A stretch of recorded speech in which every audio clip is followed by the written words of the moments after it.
साल पहले यानी मध्य पाषाण काल में इंसान की जरूरतें पेट भरने तक ही सीमित थीं। शिकार के लिए हथियार देने के बदले में खाना लिया जाता था।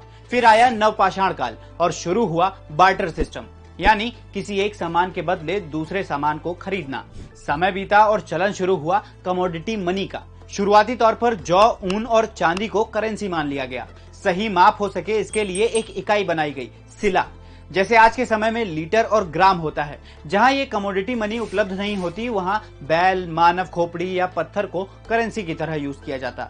जब कहीं दूर व्यापार करना होता तो कमोडिटी मनी ले जाने में बहुत मुश्किल होती। इसका सोल्यूशन मिला चीन में।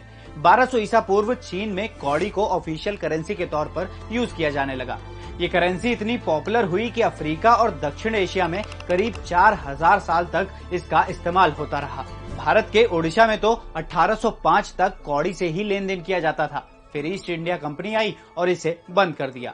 करीब 600 ईसा पूर्व तुर्की में दुनिया की पहली ऑफिशियल करेंसी यानी सिक्कों की करेंसी लॉन्च हुई। नाम दिया गया लिडियन स्टेटर। ये सोने और चांदी के मिश्रण से बनी थी, जिस पर जानवरों के डिजाइन की मोहर लगी होती। हर सिक्के की कीमत भी अलग अलग हुआ करती थी। तुर्की और चीन के साथ भारत उन चुनिंदा देशों में है जहां सिक्कों की करेंसी सबसे पहले शुरू हुई थी। भारत में सिक्के ढालने की शुरुआत हुई 600 ईसा पूर्व महाजनपद काल में। चांदी के बने इन सिक्कों को पण, पुराण और करशापण कहा जाता। मुगलों का दौर आते आते पूरी अर्थव्यवस्था सिक्कों पर चलने लगी। 1540 में जब शेर शाह सूरी सत्ता में आया तो नई करेंसी जारी की। चांदी के सिक्के को रुपया, सोने के सिक्के को मोहर और तांबे के सिक्के को दाम कहा जाता।